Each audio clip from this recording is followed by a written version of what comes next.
You cannot say anything if you've left the house.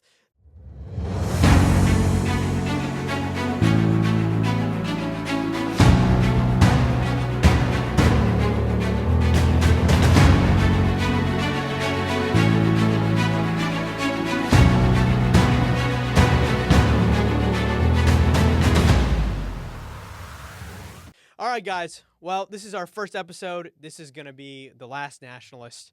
And I'm excited to get started.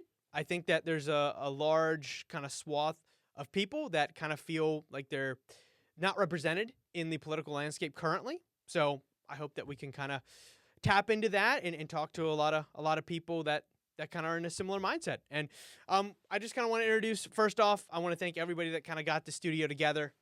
I think it's pretty good. I think it's a winner. So also we got Cody here. Sup, brother? Let's go. Cody's I'm excited. gonna be I'm really excited for this. So you're gonna be the Jamie of this. That's right. I'm gonna be the producer behind the scenes. Mr. Producer. That's a good song. Look it up on YouTube. Oh, that's right. But yeah, no, I'm really excited. I think that we have a really good angle here. I really want to kind of curate what it means to be a nationalist. So let me start there.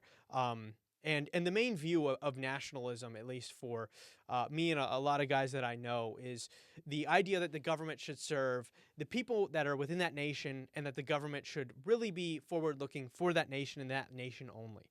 And this may kind of come as common sense for a lot of people. Like, for instance, me. Like, it kind of sounds crazy that that's a controversial statement, that a nation should be nationalist in its viewpoints. And yeah, but today it is very controversial to say such a thing. So we're going to get into the World Bank. We're going to be getting into some really conspiratorial things. No, I'm just kidding. We're actually not. We're really going to go over hard data. I'm going to try my best not to go down conspiratorial paths. We may have some guests that we're thinking of, but Yeah. that would be actually a lot of fun. So I'm here to listen to everybody's opinion. I think that that's the best way to do it, is have free thoughts of ideas. Nobody is too dumb. Nobody is too far to be listened to.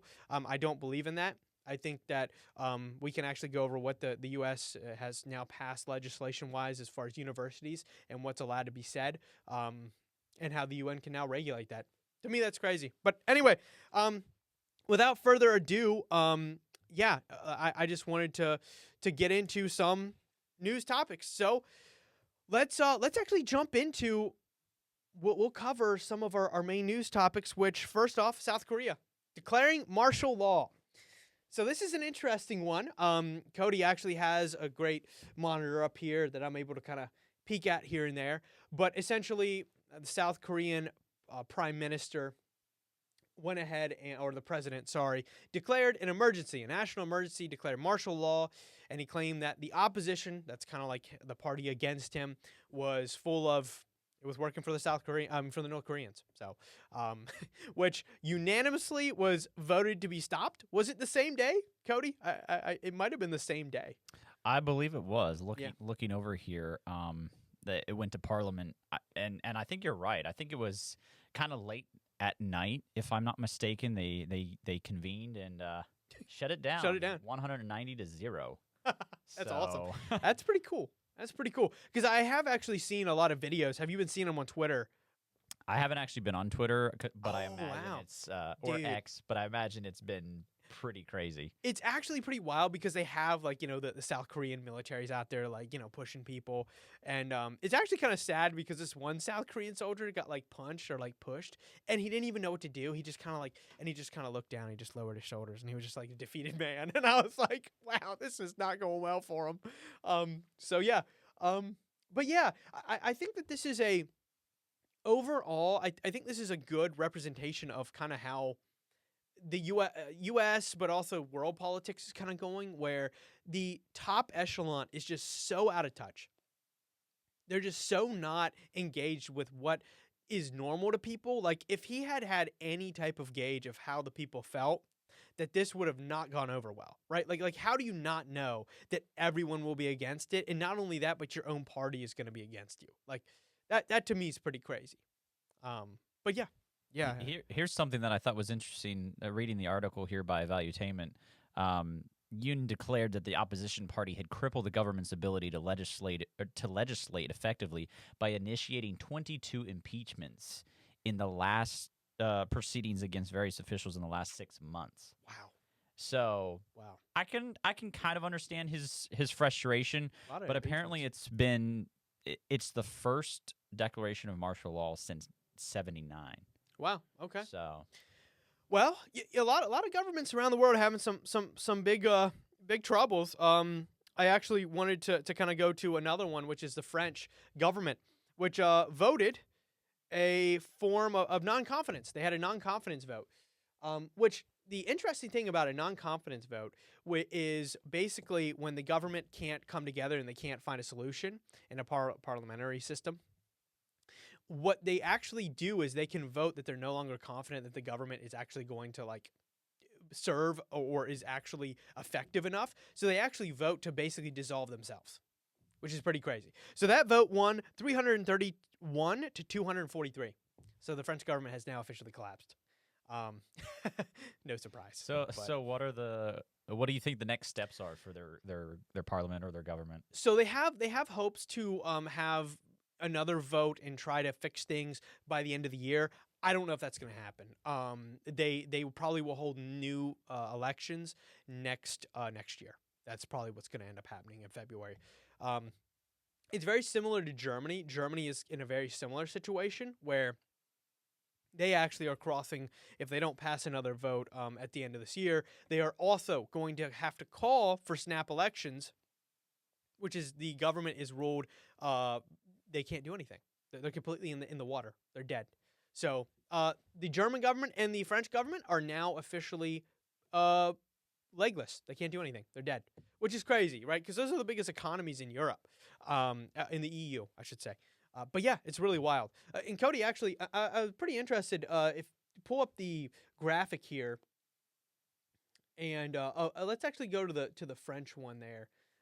Yeah, the French one. So you can actually see this last election is very reminiscent of the U.S. elections, which is the territories that are rural are voting one way, and the metropolitans are voting another way. This is not, a race, a class thing. This is a rural versus urban. That's really what it comes down to across the world. So, to me, pretty interesting. But yeah, France, as you can see, in almost all the rural areas, goes to the far right party. That's in kind of Burgundy there, and the other parties grab up different cities. In Paris, you can kind of see is actually kind of split down the center there. But yeah, can you actually click to the right there to see exactly which parties represented? So yeah, the far right party is there in Burgundy. And then you kind of see that the Social Democrats split with the centrist Macron's party about halfway through Paris. So pretty interesting.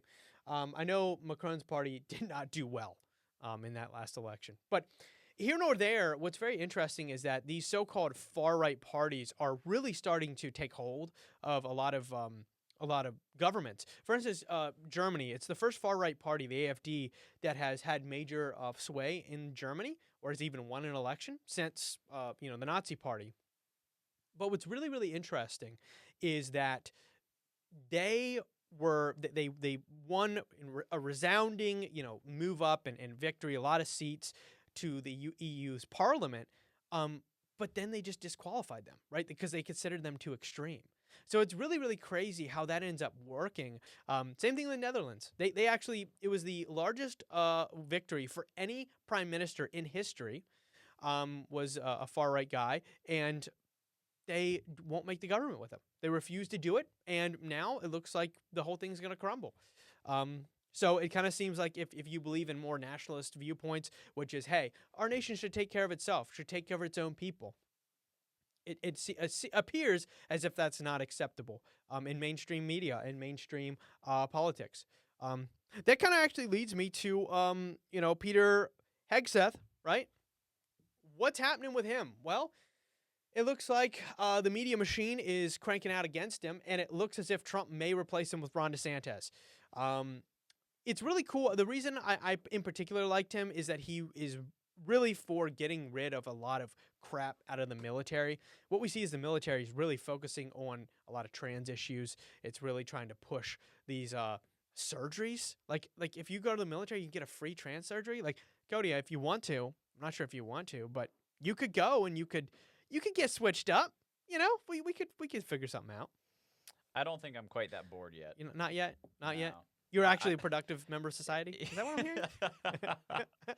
Oh boy, we're gonna get canceled day one. We're getting canceled. No, it is very weird, and I think I was telling you a little bit earlier today how I was reading something briefly on that the Supreme Court was listening to oral arguments, something to do with allowing minors to get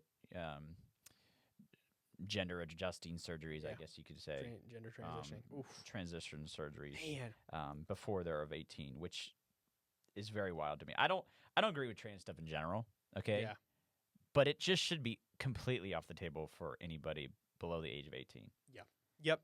Because I think there were, I don't know where the study is, and I'll have to look this up, but I believe it was something like 80% of people that have had thoughts of transitioning by the time they're 18 have grown out of those. Wow. So it's a large percentage. That's crazy. You cannot have a kid consenting to something that's permanent. Yeah. Kids can't consent to sex. Kids cannot consent to changing their puberty and how they're going to develop into adults. They just can't. I'm sorry. It's just there's no argument for it. Not only that, a lot of that's. I mean, we can see that. Yeah, we have so many schools really pushing that. So big problems, man. Peter, sorry, go ahead. On a little tangent, with that said, and you mentioned schools, what do you think about the Department of Education in the United States? Needs get it out of here. Get it out of here. No, I really do think that the Department of Education should really let things go to the states. You know, like I just don't understand why we want that centralized.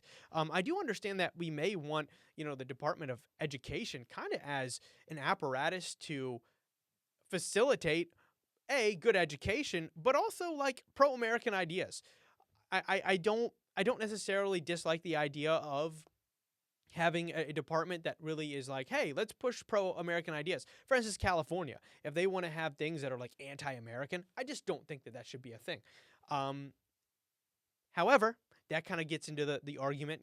I totally get that libertarians will totally disagree with me on this, and like I said, I really do appreciate a good libertarian's viewpoint.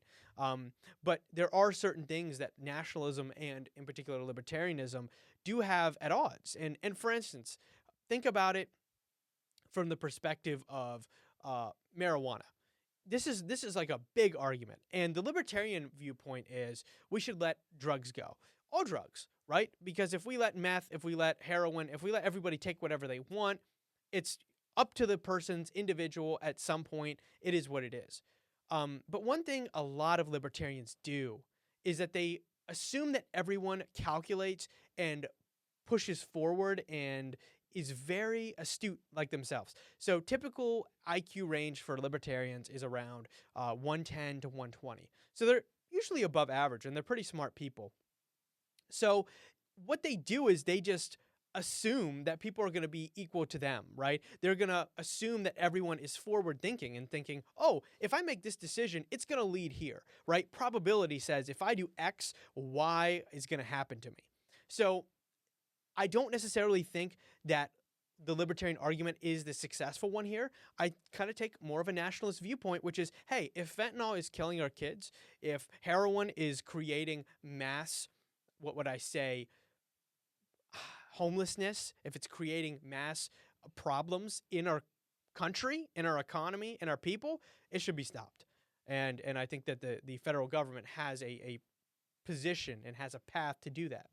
So that's kind of where I would say I differ with the libertarians on. But I totally appreciate everybody's opinion. I would actually like to have somebody on the podcast eventually, kind of debate that. Come on, libertarians, bring it on. Let's go. What about your uncle? I think he could. He probably could. I think he could give you some good arguments. He could, 100%. Because just keep him on track, Yeah, exactly. Don't be talking about 2027. If you know, you know. But yeah. So One thing that I did want to cover with the Peter Hegseth thing is that we see that Matt Gaetz gets derailed. I see a lot of people that are really pro-America getting derailed. I just really hope that the Trump administration sticks tight to its guns and that it picks people that are really pro-America first and not going this weird kind of rhino route. Rhino is Republican in name only. I don't necessarily like that. I think Republicans in general is really just a party of, I mean, really mainstream corruption. I think the Democrat and Republican Party both are just riddled with corruption. The good thing with Trump is Trump really came in and he was the populist. He came in and they did not want him to win, but he remade the party. Let's give him credit. Give credit where credit is due. But I'll just kind of leave it at that. I really do think that the Republican Party has some serious issues. You know, the Mitch McConnells. I didn't know Mitch McConnell had ties to China. Apparently, he has a company that gets direct investment from China yearly, which is like, I mean, what are we doing? You know, shocker that our American politicians are not, they're not doing what's best for America because their interests are elsewhere. We should be 100% focused on America. So I'll actually continue with that thought process. The World Bank. I want you to guess, Cody. Guess how much money the U.S. has given to the World Bank / has made available. So there's cash that we've actually given to the World Bank, and then there's cash that we have set aside that whenever they call, which they obviously will because they want the money, that they can take and invest as they see fit. Guess how much money it is. During the entirety of the World Bank, the world, like, yeah. We'll say since the World Banks, I think it's since 1960. I want to say. Okay. And during that time, it was only like $1 billion or $2 billion through like the first, I want to say, 20 years or so. It was very, very low. Which I mean, it's still a lot of money, you know. But well, if you're considering a few billion pretty low, I'm terrified. It's probably close to $1 trillion. It's in the hundred billions. So yeah, 100 billion. It's like 110 billion. That we've just given so them? far given. Not on like a loan or not on a loan. That is cash capital. Now, the way that the World Bank works is that they consider who's developed and who's a developing country. So here's what's crazy, though. China is considered a developing country. I have breaking news. Okay. Give me breaking news. I am 0.1% Asian, so I identify as a developing country. So a developing country. I think the World Bank can fund me. Dude's Vietnam all of a sudden. I mean, like, really? Who determines what a developing country is? Is it the World Bank? The problem, yes. Or is it the UN? It's the World Bank. Either or is pretty not great. But. Exactly. It's the World Bank, but to a certain perspective, the Chinese or whoever it is can actually kind of define what they are. So it's kind of seen as like a big graduation. So like Central Europe. Central Europe used to be like on all this funding, which that's actually kind of where it was named successful, is that when the Soviet Union collapsed, they got loans, they actually paid most of them back, and they went from the bottom up, and now they're competing with Western Europe as far as economy and what they're doing. However, what the Chinese do is they actually get mass amounts of loan. They get mass amounts of grants, which is just cash. They don't have to pay back. They just get it. And then on top of that, guess what? The money that is sent to China or whoever is then bid on, right, by different countries who can provide the services, who can provide the products. Guess who wins most of the bids for the whole World Bank and all of its funds? China? China. So they've created the system where they get all the grants, they get all the loans, and then they get their own country to get the money out of it. Like it's a give them enough door. money as is. So it's crazy. Oh my. It's insane. And what you can see as far as the Chinese, they're just destroying it. They're just killing it. And then not only that, what they're actually doing is they're taking out these loans and they're going to these countries such as in Africa, and they're called now predatory loans. And they basically, if this country doesn't pay it back, they take the mines. They take the oil reserves. They take whatever resources that they want in the country. So didn't America do that at one point, or they still might in some capacity? But I'm not actually sure about that. I do know. I thought that was the idea with Ukraine kind of deal, whereas like if it's private though. Yeah, It's if private, if yeah. we help, Ukraine, quote unquote, defeat Russia, then all that oil in the Black Sea, is it? Yeah. Um, Yep. all that oil would then be able to be, extracted by Exxon and stuff like that, and Shell. And like Um, BlackRock got a contract to rebuild, right? yeah, So that's huge. I believe it was. If you can look that up, actually, look up the actual number. I believe it was some crazy number. BlackRock contract to rebuild Ukraine. Just insane. But that's kind of the main concept is that you can see that the world government, I would say, like the World Bank, the UN, these world organizations are really not. I mean, they're obviously not going to be focused on what's best for America. How much is it? 15 billion. It would cost almost $500 billion to reconstruct Ukraine. And guess who's going to get most of those contracts? BlackRock, J.P. Morgan. They've already started giving out some. I mean, that's crazy, right? How in the world can you do that? How in the world can you fund a war, burn it to the ground, and then say, oh yeah, my number one funders are also going to rebuild it? I mean, it's an infinite money glitch, at the expense of the American taxpayer. Not great. $500 billion, man, half a what trillion dollars. what are your thoughts on the outgoing administration kind of greenlighting the use of ICBMs into Russian territory? Were Yeah. they ICBMs Yeah. or okay? So Oh well, no. Russia fired back ICBMs. okay, yeah, they weren't. They were using long range missiles. They weren't intercontinental ballistic missiles, but they were long range missiles But Russia used it. that we gave them. That we gave them. Yeah. Yep. So It's crazy. I mean, the acts in which the Biden administration is making it's very very scary. I think that most people don't really understand that. I mean, think about it. If Cuba and the United States were having a conflict currently, if Cuba had weapons that were long range and they were shooting at Washington D.C., do you think that we would not nuke Cuba? Like, I mean, Cuba would be gone, and not only that, Russia, we would be actively having our nuclear warheads pointed at them, and we would probably be giving them a call saying, "Hey, if this doesn't stop in X, Y, and Z, we're gonna light stuff up." And I don't necessarily think that's a wrong position. So I just don't understand how you expect the Russians to get Moscow bombed, and then, I just sit back. I'm not also a big Putin fan. I actually dislike Putin. You know why? Because he's not. He's. I wouldn't say pro-Christian. I think is the biggest issue with Putin. So yeah, a little bit of Christian nationalism just got sprinkled in there. Sorry, fam. But no, we're going. The World Bank, that is kind of something that's interesting. The way that they also kind of get around all this funding and kind of hiding it is that there's 3 different arms of the World Bank. But the problem is that they're funding all these smaller countries. Like, why are we giving these countries smaller loans? I totally get if we want to invest to, for instance, let's get an American company to buy a resource there. I'm okay with that. That's American, I would say, private imperialism. I get it. I mean, you're an American citizen. You have the right to go buy X, Y, and Z and to conduct business. But I do not get this concept of just giving countries grants, giving them loans, because at the end of the day, it's not gonna end well.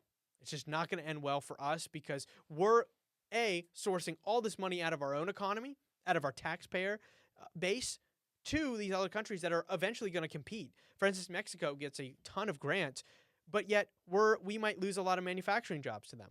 I'm not necessarily saying that it's bad to try and help our neighbors, but I want it done in the private sector to where taxpayer money is not being used. We know that government spending is just not the most efficient way to do it. But if an American company wants to build up in Mexico, I don't think we should punish them for it, but it should be an American company. I totally think that. I mean, I just don't see why the Mexican government should be getting all this money. But what's worse is that the Chinese are getting this money. How are the Chinese getting this money? How are we the Biden administration imposed more tariffs. Let's be real here. The Biden administration actually took a very nationalist approach to, actually, you can look up Peter Zion. Peter Zion, he actually talks about this, and he's a geopolitics guy. He's definitely liberal. I would say actually almost leftist, but I'll put him on the liberal scale. And he considered Biden's policy a continuation of Trump's nationalist policy. So he said it's the most nationalist, what would I say, administration since Trump. So he's actually saying Trump was the most, and even more so is the Biden administration as far as geopolitics is concerned. That's what he really studies. Yeah, Zion is spelled Zeihan. So what's really interesting is he just is really hammering that hard. And for me, I kind of didn't believe it, and I looked at it, and a lot of these tariffs are being upheld by the Biden administration, which I actually do like. But how can you have a tariff on somebody and then write a $50 billion check? We have outstanding like $53 billion in capital that the World Bank can claim, and a majority of that's going to go to China, and then Chinese companies are going to bid on that, and China as a country is going to bid on that, get the money from that loan, and distribute it to its economy. This makes zero sense. So they end up getting all the money. It's no longer a loan.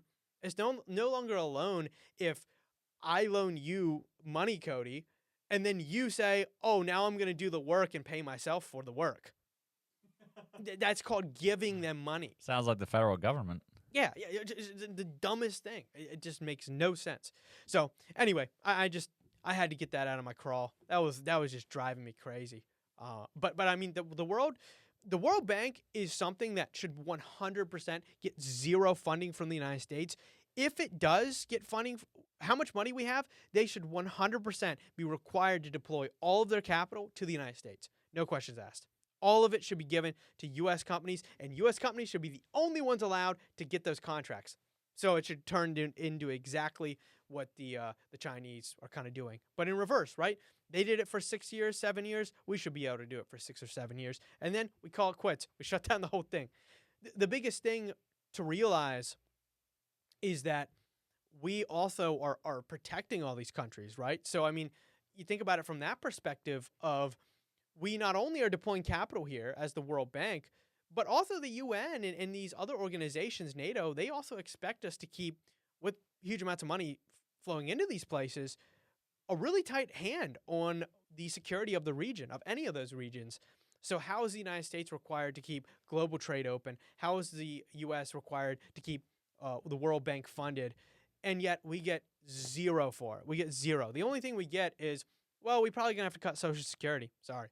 You know, that's one thing France is actually, that's the reason that they're grinding to a halt. They can't agree to a budget is because they're going to have to raise taxes on the middle class and the upper class. The problem is that the upper class has been juiced. They don't really have much money. If you look at the amount of money, if you tax the top 1% of earners or half of 1%, right? We're talking about the billionaires and the 100 millionaires. If you taxed all of them at 90%, you would have this much. I mean, like, you wouldn't even have 20% of the tax revenue that you need.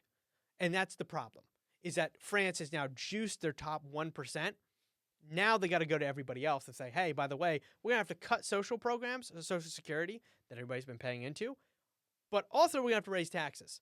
That's why the vote came that they just voted that they're no longer confident in the government, and the government needs to be shut down. It's like, goodness gracious. Probably better if our government shut down for a little while. What do you think, Cody?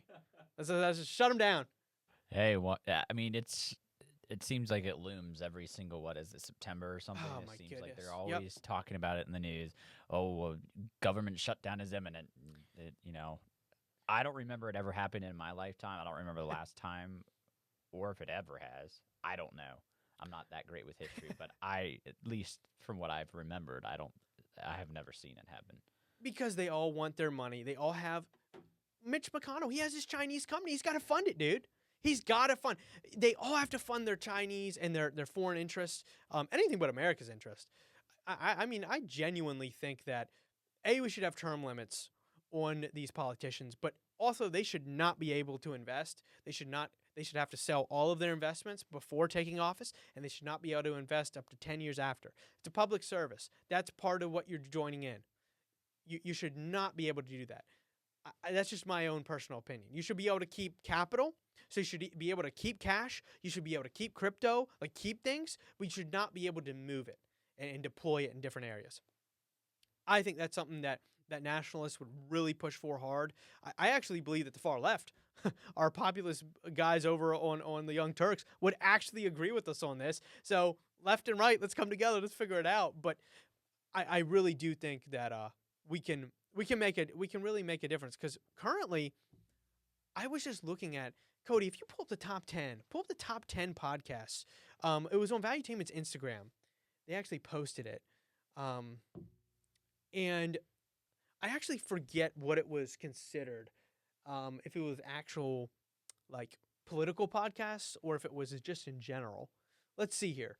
Yeah, Valuetainment. Also, if you guys haven't already, check out Valuetainment. They got great stuff. You guys are awesome over there. They're really, they do a lot of good stuff. All right, let's see here.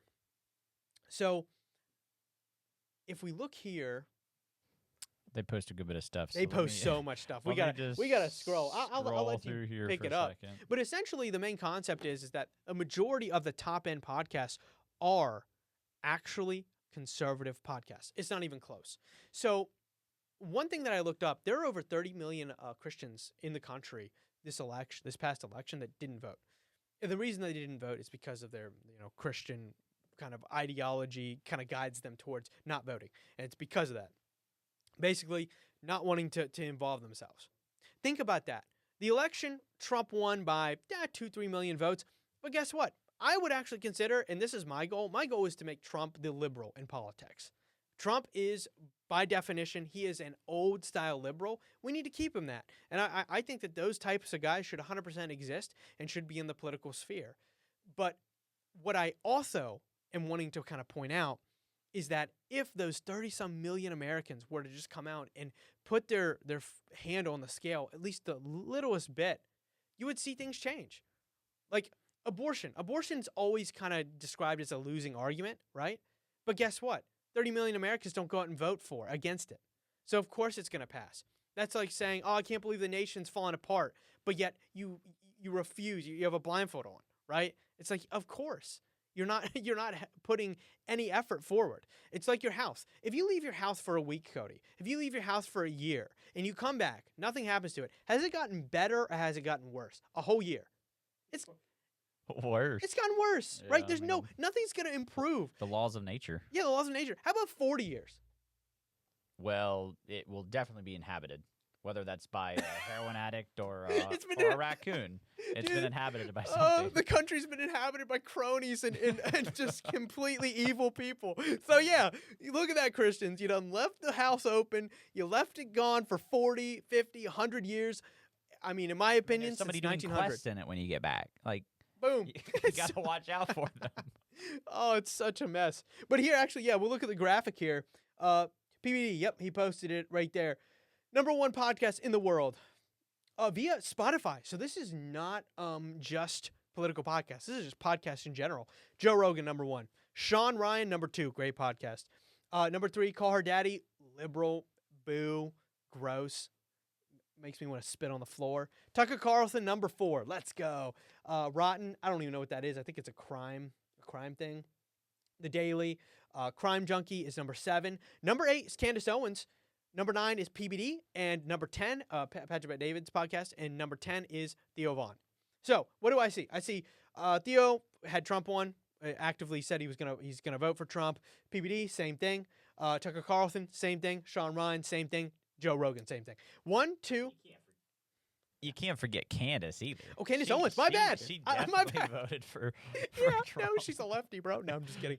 Well, 1, 2, she 3, was. 4, 5, 6. Yeah, bro. Way back in the day. But 6 of the 10 top podcasts are right-wing conservative podcasts, right? Okay. But there's another fact, okay? Sean Ryan, Tucker Carlson, Candace Owens, and PBD, 4, definitely Christian. Oh, I like that. Definitely Christian. And Theo's also, I would say, very spiritual person. Yeah. He's very introspective. I think Rogan... He's coming around. We're going to get it. We're going to get him. He's coming around. And you know why we're going to get him? Because I heard him talking. He was just talking about how the Big Bang is one of the most ridiculous stories he's ever heard. He was like, he's like, you cannot... Everything came from nothing. He just went down that whole argument. It's just like, it's the dumbest thing ever. Once you get past that, he's like, then we're good. Then we can believe it. But it's just like, Yeah, that's interesting. It's really interesting because he back in the day was so anti Christianity, but now starting to come around. But my point being here is if you look at the top 10 podcasts, only 1 to 2 are left leaning. Only 1 to 2, while 6 of them are right leaning, if not on the right. I mean, right winged and left wing, 6 to 2. It's not even close. Not only that, the top 2 are conservative, right winged.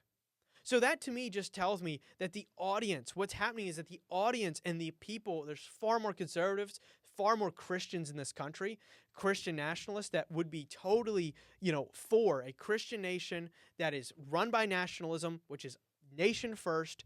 And we still have yet to see that reflected in a lot of the voting, right? In a lot of the mainstream politics. Why is Mitch McConnell in there? I mean, that's just crazy. Why are people that are not extremely pro-Christian in these positions of power? To me, it just doesn't make sense. But anyway, it is what it is. I'm not exactly sure which podcasts there are extremely left-leaning. I just know Call Her Daddy, and I'm going to just assume, I'm going to go on a limb, that The Daily Show's liberal. I actually don't know. They could not be. I'm sorry, guys. You guys could be middle of the road. But I'm just considering you both leftists. But you can see that if 30-some million Christians came out to vote, this would not even be close. This country would be flying high. We would have no issues. This whole concept of morality. Put your finger on the scale. Don't leave the house for 100 years and then be surprised that homeless people are living in it and the roof's falling in. Like, it just doesn't make sense. Don't complain. You have no room to complain. You cannot say anything if you've left the house. What I'm saying is, let's get back in the house. Let's do a remodel. Let's get things fixed. That's what I got to say. I think that was solid. Good job, dude.